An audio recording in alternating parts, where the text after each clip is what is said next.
So it isn't surprising when, early in the morning, a woman walking her dog notices that Lou is in her neighbor's yard. Again. From a distance, he simply seems to be climbing over the picket fence. But as she draws closer, one thing becomes clear. Lou isn't moving. He is suspended by his pants off the ground on a picket fence. His head is down, his legs are down. It's almost if somebody took a hook and put his pants over it, these baggy pants, over the picket of the fence. The woman immediately calls 911. An operator instructs her to check for a pulse. And it doesn't take long to figure out that Lou Beckman doesn't have one. Paramedics responded to the scene and notified police. Then they called the homicide detectives. A third call goes to the District 9 medical examiner's office. Now, Lou's body and the reports from the investigation are in Dr. G's hands.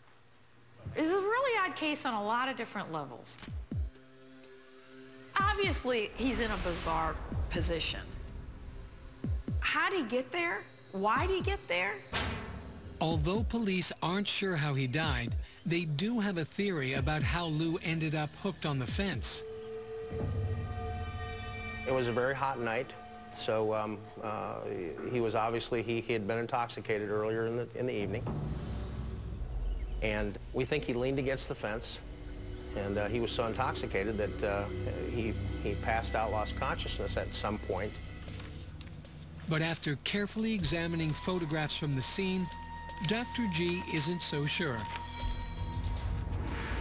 I don't like the way this shirt is. It's over his head, around the back of his neck, like a full Nelson. It's kind of restricting his arm. I'm sorry, that's a kid prank. And his shoes are neatly underneath him. If he's trying to extricate himself, his shoes would not be so neatly underneath him. This looks suspicious to me.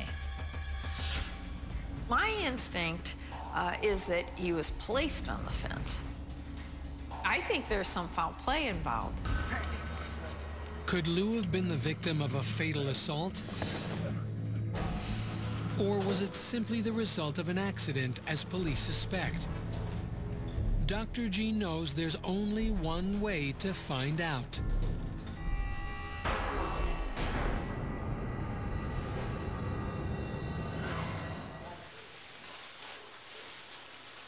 Lou's body is hard to miss in the morgue. He's fully clothed and still awkwardly positioned. He's got his arm still in the T-shirt, and it's still on his back, so it kind of restricts his arms. Okay, I guess you can undress him. With the help of morgue technician Tom Hemphill, Dr. G removes the clothing and begins searching for any injuries that might have been sustained in either an accident or an assault.